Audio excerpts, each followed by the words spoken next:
दोस्तों नमस्कार। 70th BPSC prelims की करंट अफेयर सीरीज़ का ये हमारा लेक्चर 2 है और नॉर्मल करंट अफेयर स्टार्ट करने से पहले हम लोग 2-3 बात करेंगे, फिर हम लोग नॉर्मल वीडियो स्टार्ट करते हैं। सबसे पहला क्वेश्चन, बहुत लोगों का मैसेज भी आया और बहुत लोगों ने कमेंट भी किया कि आप जो करंट अफेयर बता रहे हैं, अपने मैगज़ीन को ही बता रहे हैं, इसको हम यूटिलाइज़ कैसे करें। तो देखो, पहली चीज़, अभी एग्ज़ाम को होने में 42 दिन शेष हैं और 42 दिन आराम से बचे हैं। तो आपको एक सर्टेन एरिया जो अपना डेली रूटीन का है उसको करंट अफेयर में देना ही होगा। That is prerequisite.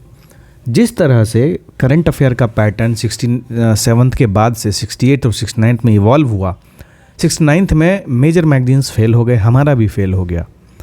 तो उन्होंने एक अलग तरीके से ट्रांसफॉर्म करने की कोशिश की है। अब वो क्या कर रहे हैं, थोड़े न्यूज़पेपर बेस्ड, थोड़े करंट में भी फैक्चुअल ना जाके थोड़े एक डिफरेंट डायरेक्शन में जाने की कोशिश कर रहे हैं और वैसे एरियाज़ जो जनरली छोड़ दिए जाते हैं, हमने उन एरियाज़ को पकड़ने की कोशिश की है थ्रू आवर मैगज़ीन। साथ में वैसे अनडिस्कवर्ड एरियाज़ जो हम डायरेक्ट मैगज़ीन में नहीं मेंशन कर सकते, उसको हम इस लेक्चर के थ्रू बताने की कोशिश कर रहे हैं। जैसे न्यूक्लियर प्रोग्राम बता रहे हैं, न्यूक्लियर प्रोग्राम अगर बता रहे हैं तो इसके साथ साथ हम ये भी बता रहे हैं कि इंडिया में कौन कौन से मेजर न्यूक्लियर पावर प्लांट्स हैं, इंडिया का जो अभी रिसेंटली कुछ हुआ है क्या न्यूक्लियर से रिलेटेड, फास्ट ब्रीडर रिएक्टर क्या होता है ना, कुडनकुलम न्यूक्लियर पावर प्लांट कहाँ है, उससे रिलेटेड क्या कुछ चला है। तो हम एक पेरिफेरी के अराउंड भी और होलसम कवर करने की कोशिश करते हैं इस वीडियोस में। तो आप इसको यूटिलाइज कैसे करें। तो देखो, दो तरह के स्टूडेंट हैं हमारे पास।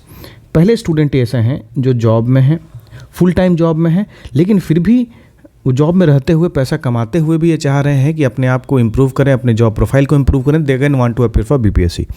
तो वैसे लोग जो इस तरह के बीपीएससी में अपीयर हो रहे हैं, वो इन वीडियोज़ को as a part time exercise complete कर सकते हैं। दिन का आप अगर 1 से 1.5 घंटा अगर देंगे सिर्फ करंट अफेयर्स को, तो आपका करंट अफेयर डेली बेसिस पे कंप्लीट होता जाएगा और एट द एंड आप देखेंगे कि आपका होलसम एक सेंस ऑफ कंप्लीशन मिलेगा आपको इन वीडियोस और मैगज़ीन के थ्रू। और जब आप 2 मैगज़ीन कवर कर लेते हैं तो आपको मोर और लेस 80 to 85% करंट अफेयर्स ऐसे ही कवर हो जाता है। देखो, कभी भी कोई भी मैगज़ीन कितनी भी डिज़ाइन हो, वो एक कंप्लीट जो बोलोगे ना 100% वाला नहीं होता है, थोड़ा बहुत उसमें रहता है। तो लेकिन उस थोड़ा बहुत में ही अगर परफॉर्मेंस अच्छा किया जाए तो करंट अफेयर का 70 to 80% क्वेश्चन सही किया जा सकता है एग्ज़ाम में। जो जॉब में है वो क्या करें, इन वीडियोज़ को सुने और जब ये सुने उसके बाद रिवीजन भी प्लान कर लें कि अगर हमने फर्स्ट वीडियो कल देखा और सेकेंड वीडियो आज देखा, तो सेकेंड वीडियो आज देखने से पहले फर्स्ट वीडियो को रिवाइज करेंगे, 1.5x पे ही कर लेंगे। अगर अंडरलाइन करके रखा है मैगज़ीन में तो उसको देख लेंगे। फिर जब तीसरा वीडियो आएगा, इस तीसरे वीडियो से पहले हम ये इंश्योर करेंगे कि हमने सेकेंड वीडियो देख लिया और फर्स्ट वीडियो से जो चीज़ें हमको याद नहीं रह रही हैं, उनको कहीं लिखा हुआ है अगर, तो उसको हमने रिवाइज कर लिया। तो इस तरह से ये सीरीज़ चलता जाएगा and at the end you will find कि have completed the current affairs of each and every section। दूसरे वैसे स्टूडेंट हैं जो कंप्लीट फुल टाइम प्रिपरेशन में है, तो उनको तो कोई दिक्कत है नहीं, आप आराम से 2 घंटा दे सकते हैं दिन का करंट अफेयर्स में।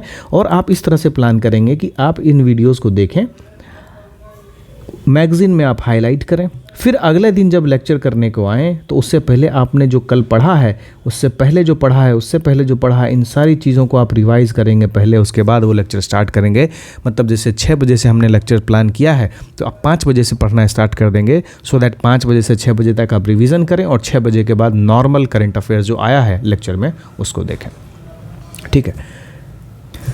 दूसरा कंसर्न था, कमेंट में काफ़ी आ रहे थे कि सर वीडियो को थोड़ा लेंथ बढ़ाइए, वीडियो को लंबा करिए। देखो क्या होता है, करंट अफेयर्स इज़ का गेम जो है ना ऑल टुगेदर डिफरेंट। तुमको बहुत सारे पापा वीडियोस और ऑल दैट मिलेंगे ऑनलाइन सब कंपाइल करके, बट वो तुम्हारे माइंड में कितना रिटेन हो रहा है ये तुम्हारे लिए इंपॉर्टेंट है। और करंट अफेयर में इतना फैक्ट होता है कि तुम अगर 1.5 घंटे का वीडियो देखो, तुमको डाइजेस्ट करने में फिर उसको 48 घंटा लगेगा। वैसा काम नहीं करना है यार, गलती से भी नहीं करना है।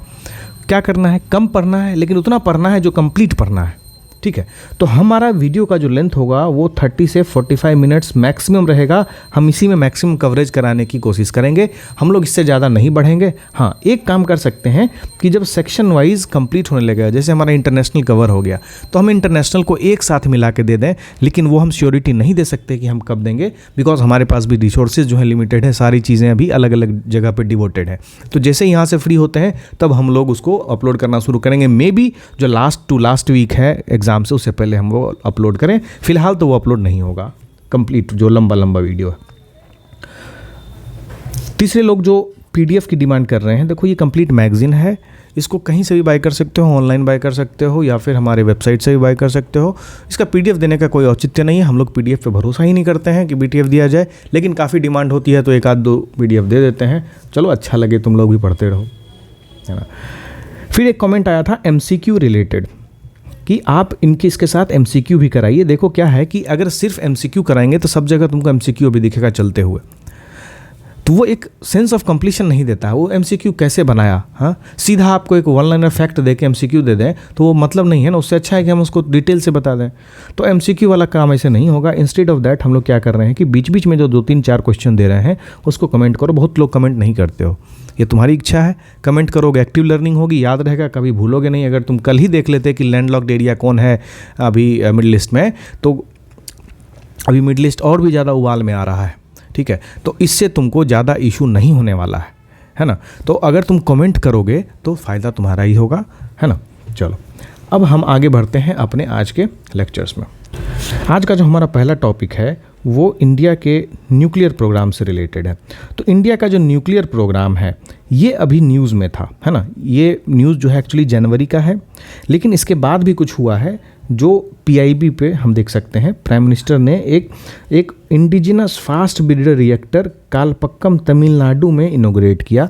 Commencement of core loading, core loading जो होता है ना, वो न्यूक्लियर पावर प्लांट का जो ऑपरेशन है उसका जब हम फ्यूल को अंदर डालते हैं उस समय पे उसी को बोलते हैं कोर लोडिंग प्रोसेस, मतलब उसमें से इनिशिएट हो गया है वो। तो जो फास्ट ब्रीडर रिएक्टर है इंडिया का, जो 3 स्टेज न्यूक्लियर पावर प्रोग्राम है, उसका एक बहुत महत्वपूर्ण अंग है। रीज़न में बाद में आता हूँ इस पर। तो जो फास्ट ब्रीडर रिएक्टर है वो हमने डेवलप कर लिया है, और ये फास्ट ब्रीडर रिएक्टर जो डेवलप कर लिया है ये कंस्ट्रक्ट किया गया है भाविनी के द्वारा, with contribution from more than 200 Indian industries including MSMEs. तो फास्ट ब्रीडर रिएक्टर किसने कंस्ट्रक्ट किया है? भाविनी ने कंस्ट्रक्ट किया है। फास्ट ब्रीडर रिएक्टर है क्या, इसकी इंपॉर्टेंस क्या है, ये हम समझते हैं। इसको मैंने काफ़ी डिटेल से अपने मेंस के लेक्चर में बताया है। इंडिया का जो 3 स्टेज न्यूक्लियर प्रोग्राम है, देखो इंडिया के पास क्या है, थोरियम का रिजर्व बहुत ज़्यादा है, लेकिन थोरियम की प्रॉब्लम है कि ये डायरेक्टली हम इससे न्यूक्लियर पावर प्रोड्यूस नहीं कर सकते हैं। तो इसके लिए हमको क्या करना पड़ेगा कि इसको ऐसे जगह पर यूटिलाइज करना पड़ेगा जो इसको यूजेबल मटेरियल में कन्वर्ट करे, या फिर इसको यूरेनियम में कन्वर्ट करे। तो हम क्या है, पहले कोशिश करते हैं प्रेशराइज्ड हेवी वाटर रिएक्टर में हम जो यूरेनियम डिप्लीटेड है और प्लूटोनियम को यूज़ करके हम इतना प्लूटोनियम बनाएं कि जो हमारे पास थोरियम का रिजर्व है उसको किसी एक सर्टेन केमिकल रिएक्शन के द्वारा यूरेनियम में कन्वर्ट किया जा सके। तो एक बार जब यूरेनियम में कन्वर्ट हो गया है ना, तो जो स्टेज 2 है इसमें हम लोग फास्ट ब्रीडर रिएक्टर यूज़ करेंगे, जिसका इनॉग्रेशन अभी रिसेंटली प्रधानमंत्री जी ने किया था। ठीक है, ये मार्च की न्यूज़ है, इसे मार्च में उन्होंने इनॉग्रेट किया था। तो फास्ट ब्रीडर रिएक्टर जो है, यहाँ से क्वेश्चन बन सकता है कि कौन से हमारा जो 3 स्टेज न्यूक्लियर प्रोग्राम है उसमें से कौन से स्टेज में आता है। तो जो फास्ट ब्रीडर रिएक्टर है वो हमारा 2nd स्टेज में आता है। ये जो फास्ट ब्रीडर रिएक्टर है ये यूरेनियम 233 में बनाएगा, और बाद में फिर से यही यूरेनियम 233 जो थोरियम म्यूटेट होकर बना है यूरेनियम 233, उससे हमको पावर मिलेगा इस फास्ट ब्रीडर से। लेकिन उससे पहले plutonium fuelled fast breeder reactor हमको बनाने ज़रूरी थे, जो हमने अचीव कर लिया है कालपक्का में बना के, राइट। तो इसमें हम देखेंगे कि कौन कौन से न्यूक्लियर पावर प्लांट हैं अभी इंडिया में। तो इम्पॉर्टेंट है कुडनकुलम को सपोर्ट है रशिया का।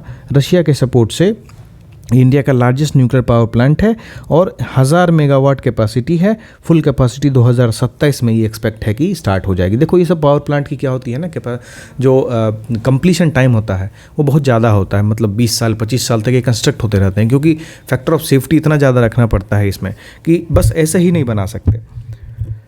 चलो आगे बढ़ते हैं। India and Nepal ink pact in renewable energy. अब इंडिया और नेपाल की बात हो रही है तो हमको ये समझना पड़ेगा कि भारत नेपाल बहुत ही पड़ोसी देश हैं, आपस में रोटी बेटी का रिश्ता कहा जाता है। तो हमको ये समझना है कि कौन कौन से इंडिया के कितने कितने स्टेट्स नेपाल से जुड़ते हैं। तो देखो, पहला Uttarakhand, Uttar Pradesh, Bihar, west Bengal, Sikkim. 1 2 3 4 5 total 5 state ऐसे हैं जो नेपाल से जुड़ते हैं। ठीक है, अब न्यूज़ है कि रिन्यूएबल एनर्जी सेक्टर में इंडिया और नेपाल ने रिसेंटली एक पैक्ट किया।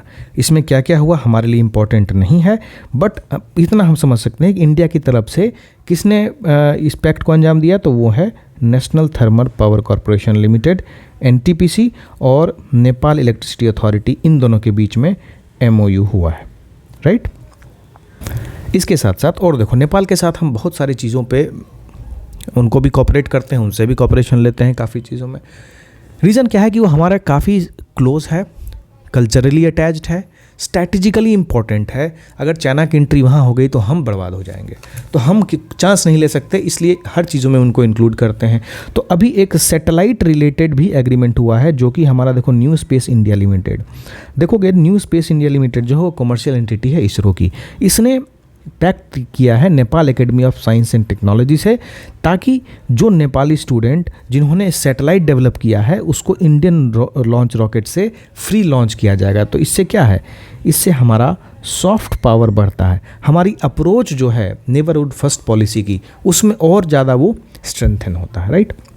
चलो अगला है बायलेटरल हज एग्रीमेंट साइन हुआ है इंडिया और सऊदी अरेबिया के बीच में। इसमें क्या कहा गया है कि 1,75,025 जो पिलग्रिम्स हैं उनको एनुअल हज प्रोग्राम 2024 के लिए ले जाया जाएगा। तो ये जो पिलग्रिम है उसको देख रेख कौन करता है इंडिया में, दैट इज़ हज कमेटी ऑफ इंडिया। अब हमारे लिए इम्पॉर्टेंट क्या है कि सऊदी अरेबिया को थोड़ा मैप से समझा जाए, क्योंकि ये एरिया अभी काफ़ी डिस्टर्ब रह रहा है, मिडिल ईस्ट वाला। तो अगर सऊदी अरेबिया को देखोगे तो पहली चीज़ कि इसके आसपास कौन सी कंट्रीज़ हैं, तो साउथ में येमन है, ओमान है, UAE है, कतर है, बहरीन है, कुवैत है, इराक है, जॉर्डन है ना, और यहाँ पे जो है वो रेड सी है। इतने कंट्रीज़ हो गए जो सऊदी अरेबिया से सराउंडिंग है। अब देखो, सऊदी अरेबिया अगर बोला जाए कि इंडियन ओशन से कैसे पहुंचा जा सकता है, तो इंडियन ओशन कुछ यहाँ पे होगा, इंडियन ओशन से अरेबियन सी, अरेबियन सी से gulf of Aden, gulf of Aden से यहाँ होते हुए फिर हम रेड सी में जाएंगे। अच्छा चलो, अब तुम एक कमेंट करोगे, एक क्वेश्चन है यहाँ पे कि तुमने सुना होगा नाम बब अल मंदेब का। बब अल मंदेब किसको किसको ज्वाइन करता है, which 2 water bodies are joined by Bab el मंदेब, या बब अल मंदेब जो है वो कौन से 2 इंपॉर्टेंट वाटर बॉडीज़ को ज्वाइन करता है। ठीक है, ऑप्शन मैं नहीं दूंगा, आपको डायरेक्ट कमेंट करना है, वीडियो पॉज करें और कमेंट करें, दैट इज़ वेरी इंपॉर्टेंट। इस तरह से लर्न करोगे तो काफ़ी चीज़ें याद रहेगी ज़्यादा समय तक। चलो अब हम लोग देखते हैं अगला, India to and free regime movement at the Myanmar border. यहाँ से पहला क्वेश्चन ये बनता है कि इंडिया ने अभी फ्री रेजिम मूवमेंट बंद किया है किसके साथ, तो म्यांमार के साथ।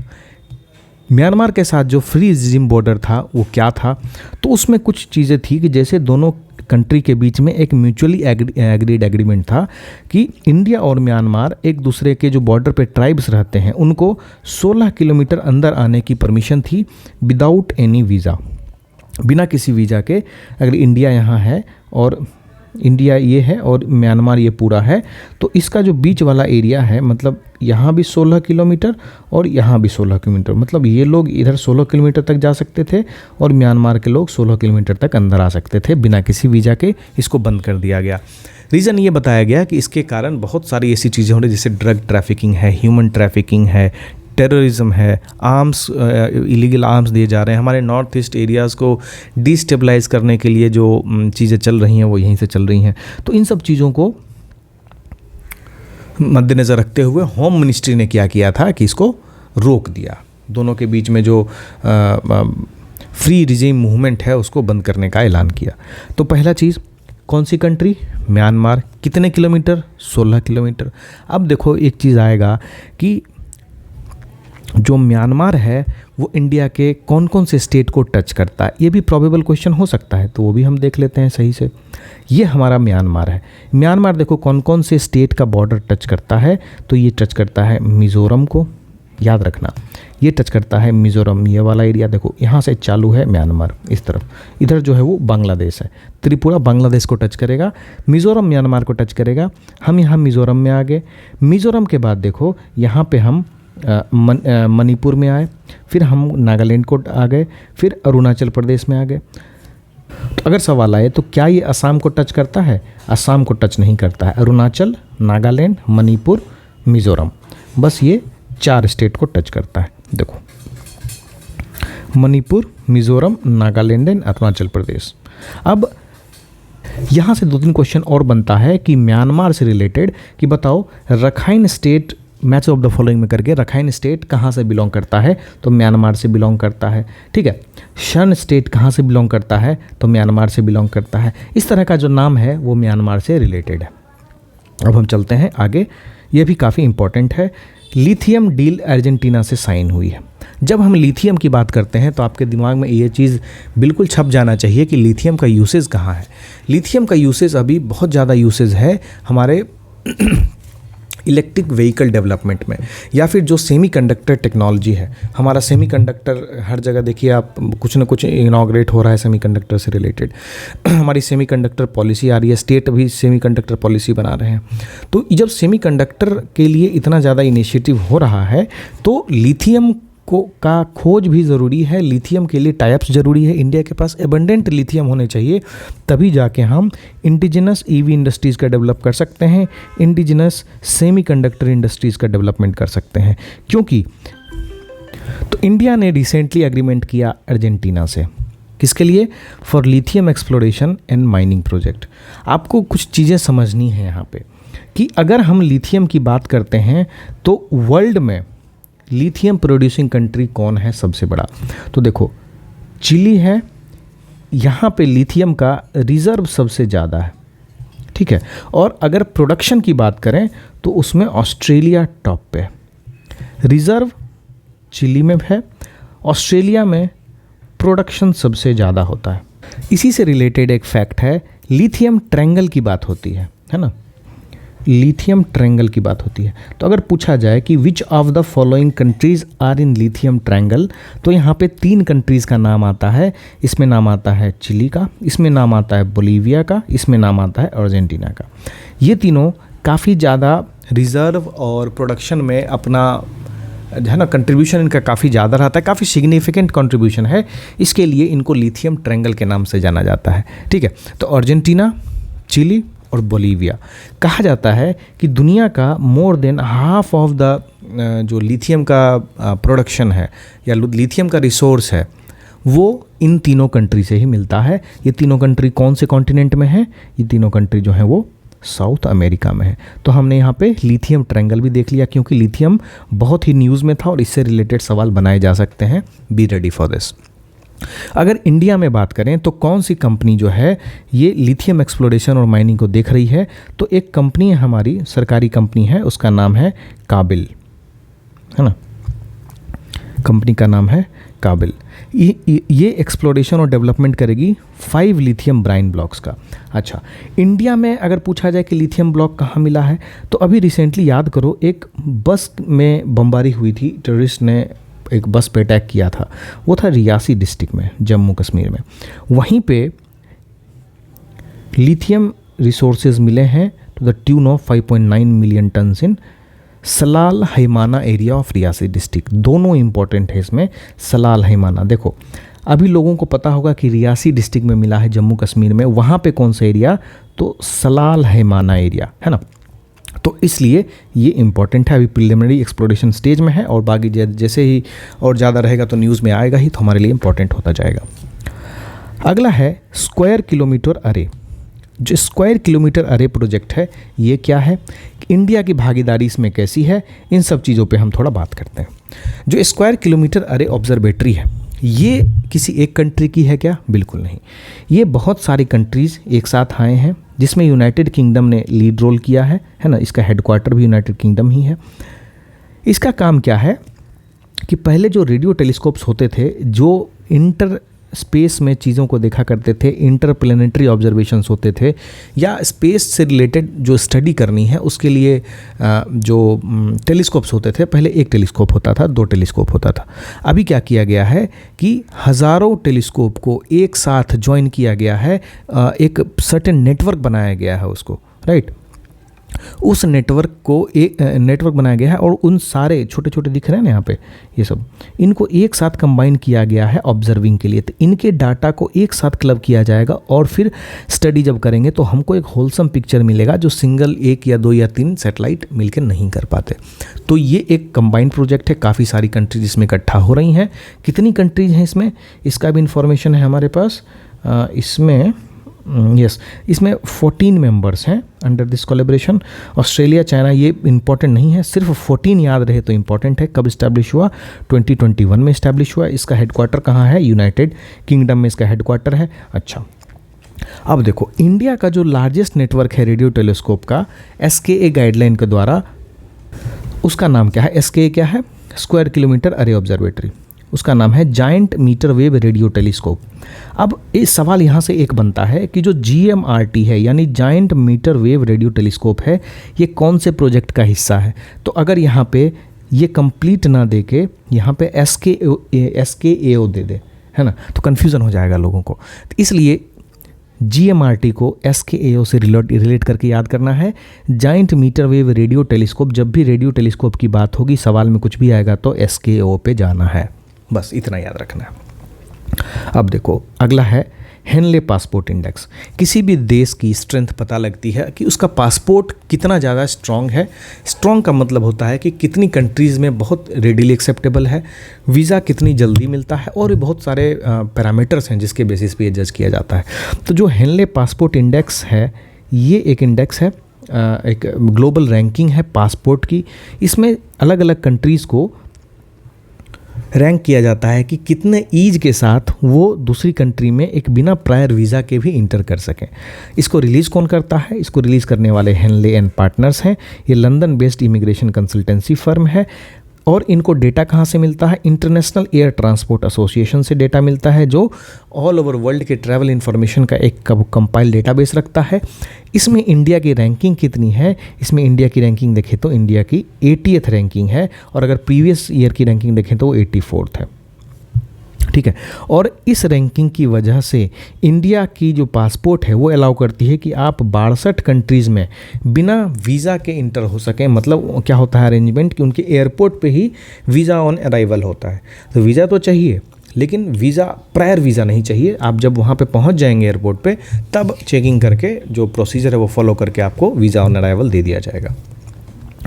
अगर इस रैंकिंग में हम बात करें तो France, Germany, Italy, Spain, Japan और सिंगापुर 3, 4, 5, 6 कंट्रीज़ ने मिलके फर्स्ट रैंक इंडेक्स में लिया है। तो अगर यूनाइटेड स्टेट्स ऑफ अमेरिका की बात करें तो इसकी रैंक 7th है हेनले पासपोर्ट इंडेक्स में। यूनाइटेड स्टेट्स ऑफ अमेरिका की रैंक है 7th। और अगर सबसे लो रैंकिंग कंट्रीज़ की बात करें तो उसमें हमारा प्यारा पाकिस्तान है, इराक है, सीरिया है और अफ़गानिस्तान है। देखो, ये जितनी कंट्रीज़ हैं ये कहीं ना कहीं काफ़ी डिस्टर्ब कंट्रीज़ हैं, है ना। तो इन्होंने देखो इराक और सीरिया की कैटेगरी में पाकिस्तान खड़ा है और हमारे साथ इक्वेट करता है। अब समझ लो। चलो, अब नाम लिया शैतान हाजिर। इंडिया एंड पाकिस्तान की बात फिर से है। इंडिया एंड पाकिस्तान ने न्यूक्लियर इंस्टॉलेशन के इन्फॉर्मेशन को एक्सचेंज किया है। ये क्यों एक्सचेंज किया है? तो देखो क्या है यहाँ पे कि इंडिया और पाकिस्तान दोनों न्यूक्लियर रिच कंट्री हैं, दोनों के पास न्यूक्लियर वेपन्स है।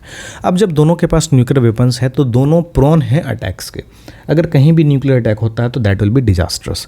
इसके लिए दोनों कंट्रीज़ ने मिलकर एक एग्रीमेंट किया है।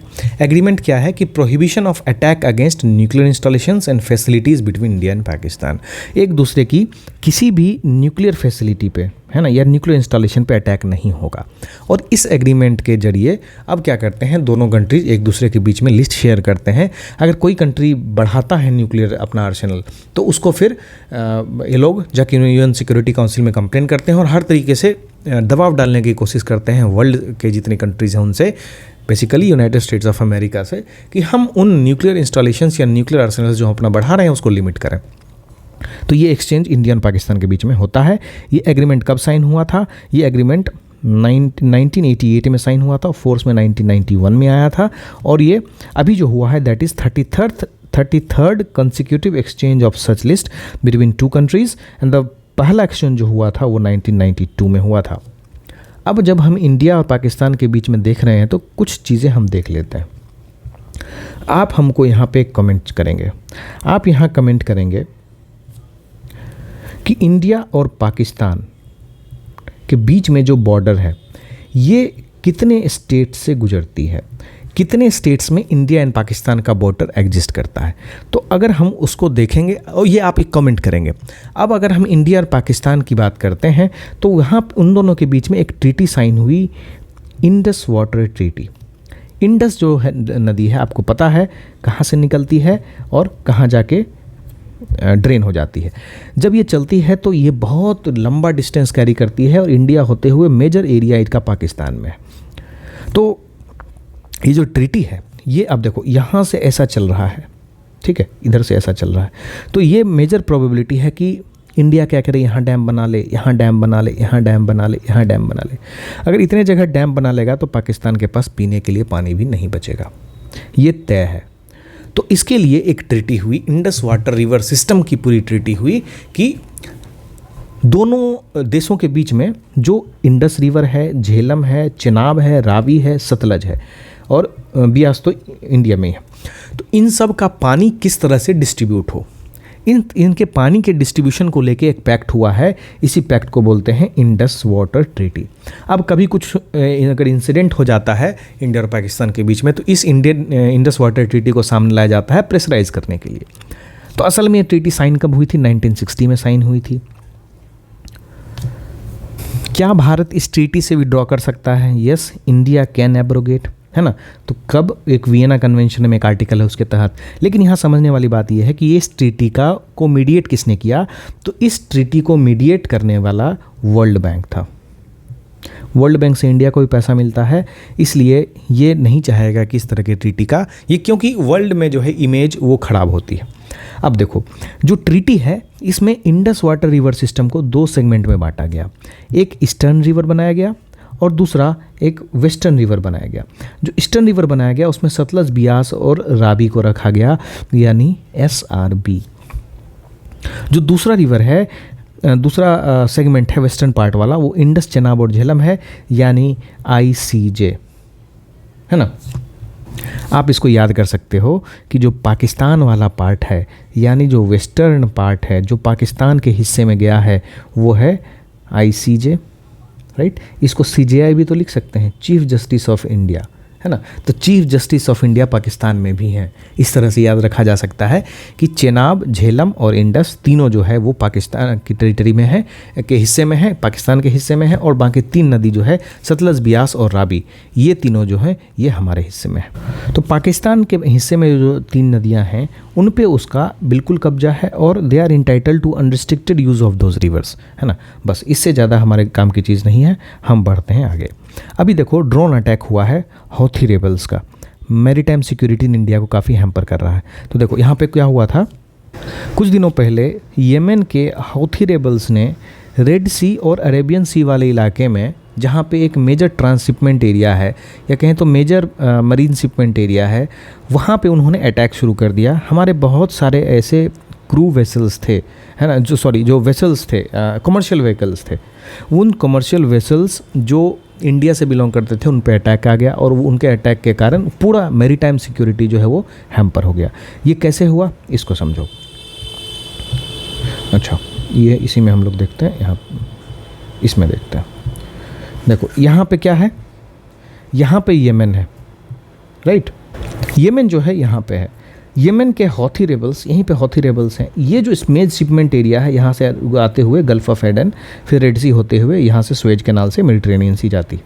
तो ये जो रास्ता है ये मेजर वर्ल्ड शिपमेंट एरिया है, कहें तो वर्ल्ड की बहुत बड़ी शिपमेंट जो है, बहुत बड़ी खेप यहाँ से गुजरती है, क्योंकि यूरोप यूएसए जाने का रास्ता ये शॉर्टकट पड़ता है, नहीं तो हमको क्या करना पड़ेगा, नीचे Cape of Good Hope Africa से पूरा घूम के जाना पड़ेगा।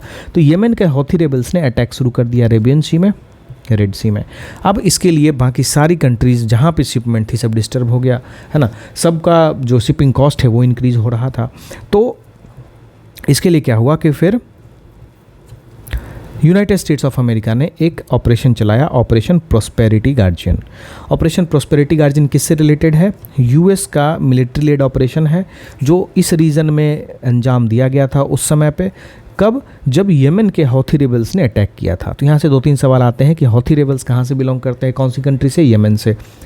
जो गल्फ ऑफ एडन, रेड सी वाला एरिया है, वहाँ पे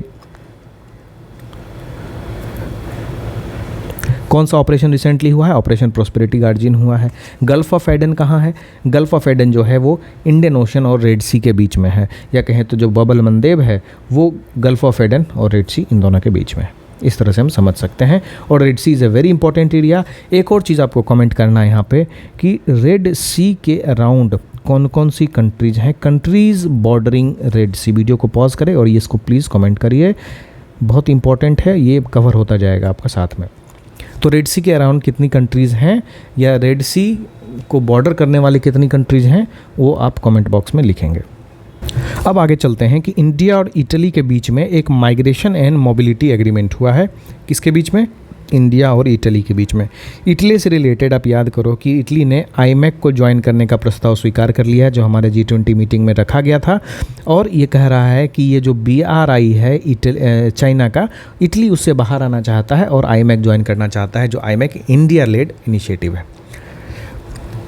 हमने 79th सेशन के प्रेसिडेंट की बात की थी, आप लोगों ने उसको कमेंट भी किया था कि 79th जो उनका सेशन हुआ था यूनाइटेड नेशन जनरल असेंबली, उस सेशन के प्रेसिडेंट कौन है, तो उसको आपने ऑलरेडी कमेंट किया था। तो 78th का अगर पूछे तो 78th के जो प्रेसिडेंट है उनका नाम था मिस्टर डेनिस फ्रांसिस। उनकी इंडिया विजिट हुई थी जनवरी में, और उन्होंने एक्सटर्नल मिनिस्टर से काफ़ी चीज़ों पे जो म्यूचुअल इंटरेस्ट है उस पर बात की थी, और इनको रिपब्लिक डे परेड में एज ए स्टेट गेस्ट भी पार्टिसिपेट कराया गया था।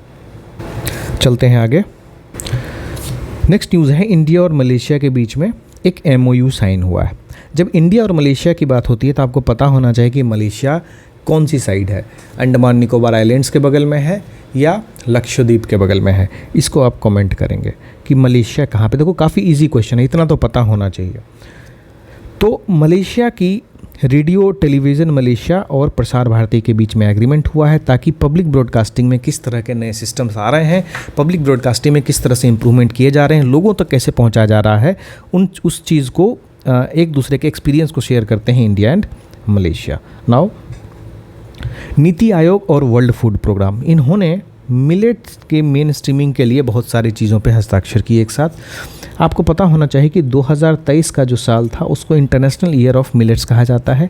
आपको ये पता होना चाहिए कि जो international year of quantum computing है वो 2024 है।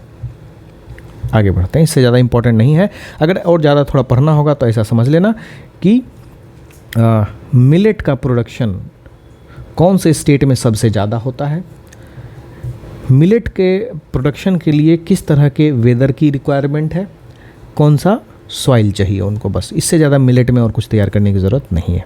अगला है एक्सरसाइज अयोध्या। एक्सरसाइज अयोध्या किसके साथ हुआ है? इंडिया और थाईलैंड के बीच में एक बायलेटरल नेवल एक्सरसाइज है। अब देखो यहाँ सिर्फ इंडिया थाईलैंड याद नहीं करना, यहाँ पे ये भी याद करना है कि नेवल एक्सरसाइज है। कई बार ये भी पूछ देता है, एक्सरसाइज का नाम देता है, फिर पूछता है आर्मी का है, नेवी का है या एयरफोर्स का है, तो आपको इसमें देखना पड़ेगा। अगली एक्सरसाइज है डेजर्ट साइक्लोन। डेजर्ट साइक्लोन जो एक्सरसाइज है that is between India and UAE, that is India and UAE का मिलिट्री एक्सरसाइज है डेजर्ट साइक्लोन। एक मंदिर ओपन हुआ है, बाप्स टेम्पल बोलते हैं उसको, बाप्स मंदिर अबू धाबी में, जो कि यूनाइटेड अरब एमिरेट्स का सबसे पहला हिंदू टेम्पल है। तो जब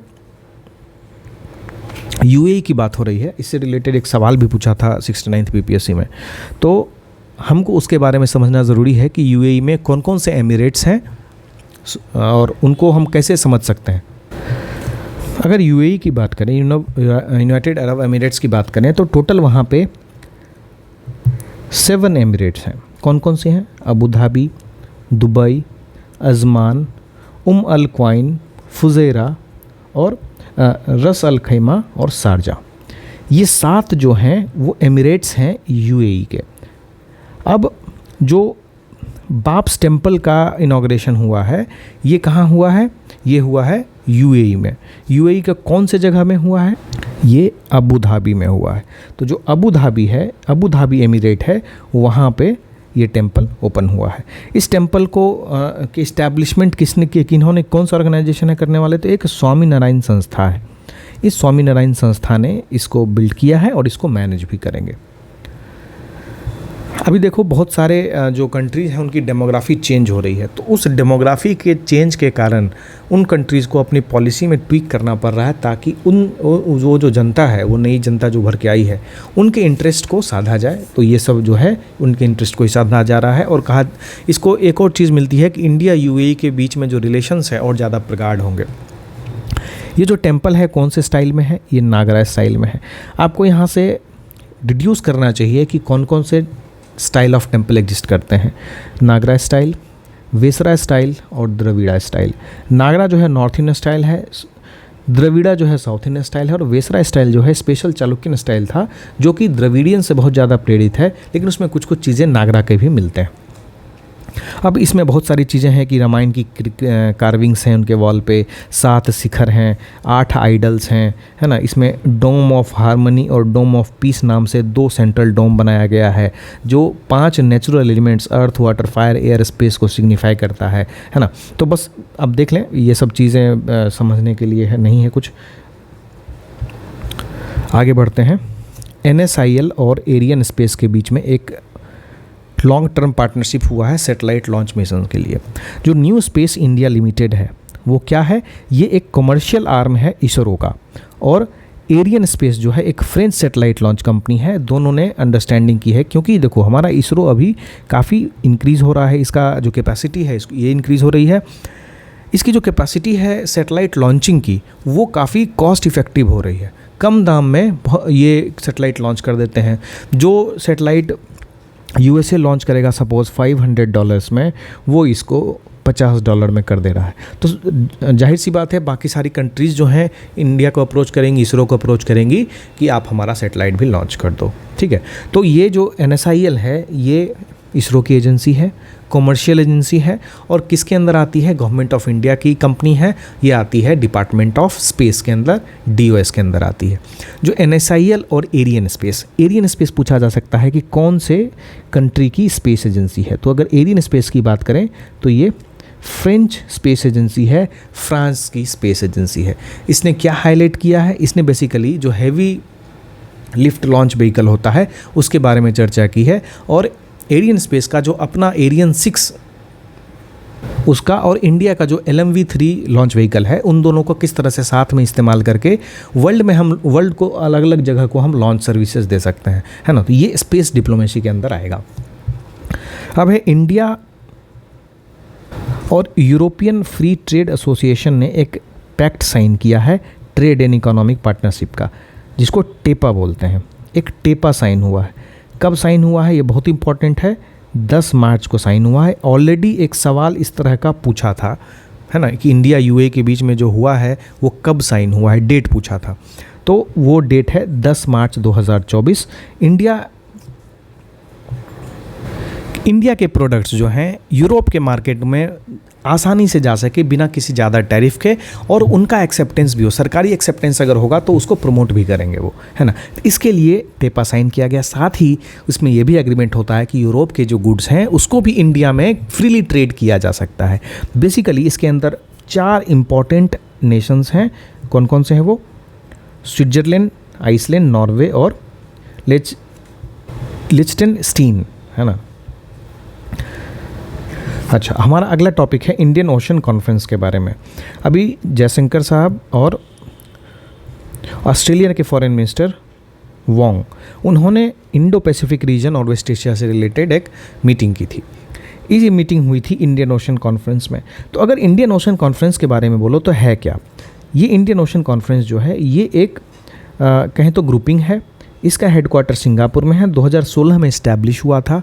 इसका ऑब्जेक्टिव ये है कि वो सारी कंट्रीज़ जो अपना बॉर्डर इंडियन ओशन से शेयर करती हैं वो अपने इंटरेस्ट को एक जगह साझा करें, जो भी इश्यूज़ हैं इन एरिया में साथ मिल के एक साथ बैठ के यूनिफाइड प्लेटफॉर्म पे डिस्कस करें और उसको रिजॉल्व करें।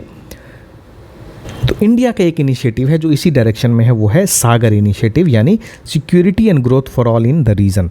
ये भी इंक्लाइन करता है, जो हमारा सागर इनिशिएटिव वो इंक्लाइन करता है जो भी हमारे नेबरिंग कंट्रीज़ हैं उनको सहयोग करने में। तो जो भी इंडियन ओशन से रिलेटेड कंट्रीज़ हैं, although they are far away but they are being considered as a nearest neighbour, क्योंकि बीच में तो सिर्फ ओशन है।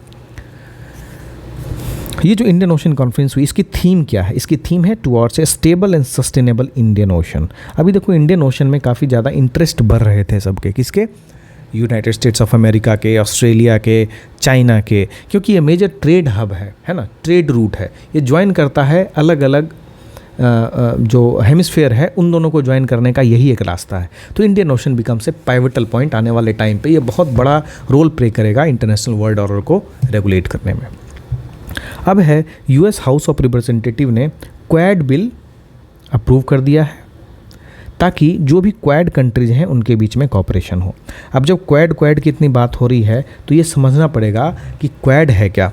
क्वाड जो है ये एक ऐसा फ्रेमवर्क है, एक ऐसा ग्रुपिंग है जिसमें इंडिया, ऑस्ट्रेलिया, जापान और यूनाइटेड स्टेट्स हैं, जो एक शेयर्ड ऑब्जेक्टिव है। सारे डेमोक्रेटिक नेशंस हैं, एक शेयर्ड ऑब्जेक्टिव है कि हम इंडो पैसिफिक रीजन में, जो हमारा इंडो पैसिफिक रीजन है, अभी देखो इंडो पैसिफिक में ऑस्ट्रेलिया तो है ही, जापान का भी एक वाला पार्ट है, फिर इंडिया तो है ही, यूनाइटेड स्टेट्स हर चीज़ की हेजेमनी बनाना चाहता है। तो इंडो पैसिफिक में अपना प्रेजेंस वो क्वाड के जरिए मेंटेन कर रहा है। और ये लोग ये चाहते हैं कि इंडियन ओशन कोई ऑक्युपाई ना करे, इंडियन ओशन में कोई गलत काम ना करे, है ना, मिसयूज़ ना करे। और सबसे ज़्यादा इम्पॉर्टेंट कि चाइना की जो एडवर्सिटी बढ़ रही है उसको काउंटर करने के लिए ये लोग क्वाड का इस्तेमाल कर रहे हैं, राइट। तो अब क्वाड को सपोर्ट करने के लिए एक क्वाड बिल लाया गया। इस तरह का जो बिल है ना, ये चिढ़ाता है चाइना को। तो इससे क्या होगा, एक quad inter parliamentary working group बनाया गया जिससे सारी कंट्रीज़ के बीच में कॉपरेशन को बढ़ाया जाएगा, है ना। बस इससे ज़्यादा इंपॉर्टेंट नहीं है। ऐसा अगर बोला गया कि कौन सी क्वाड कंट्री ने क्वाड बिल पास किया है, तो वो कौन है? United states of America. India और जर्मनी के बीच में डायलॉग हुआ है फॉर फ्यूचर कोलैबोरेशंस। अब क्या फ्यूचर कोलैबोरेशन हुआ हम बाद में देखेंगे। हमारे लिए क्या इंपॉर्टेंट है कि इंडिया जर्मनी के बीच में जो रिलेशन है उसमें जर्मनी के अभी चांसलर कौन है? जर्मनी के चांसलर हैं ओलाफ शोल्ज, है ना, ओलाफ शोल्ज जो हैं वो जर्मनी के चांसलर हैं। वो और इंडिया अभी चाह रहे हैं कि फ्यूचर कोलैबोरेशन किया जाए। जैसे मिनिस्ट्री ऑफ स्किल डेवलपमेंट और एंटरप्रेन्योरशिप ने ये जो फ्यूचर कोलैबोरेशन है उसके लिए स्टार्टिंग की है। अभी क्या है, दोनों जगह में हाईली स्किल्ड लोग हैं। जर्मनी में तो काफ़ी ज़्यादा हैं, इंडिया में भी स्किल हो रहे हैं। तो इंडिया से जर्मनी कैसे भेजा जाए? उन लोगों को जो स्किल्ड हो वहाँ भेजा जाए और वहाँ के स्किल्ड लोगों को यहाँ लाया जाए ताकि यहाँ के लोगों को भी स्किल किया जा सके। तो बेसिकली ये नॉलेज शेयरिंग वाला पार्ट हो जाता है। तो इतना इंपॉर्टेंट नहीं है। बेसिकली इंडिया जर्मनी जब भी इस तरह का चीज़ आए ना, इवेंट हो कुछ, तो इंडिया जर्मनी इंपॉर्टेंट है। तो जर्मनी से रिलेटेड क्या क्या फैक्ट्स हैं वो हमको समझने चाहिए। अब है इंटरनेशनल एनर्जी एजेंसी। अब इंटरनेशनल एनर्जी एजेंसी ने अभी क्या किया है कि इंडिया के साथ फुल मेंबरशिप टॉक पे बात शुरू कर दी है। क्यों?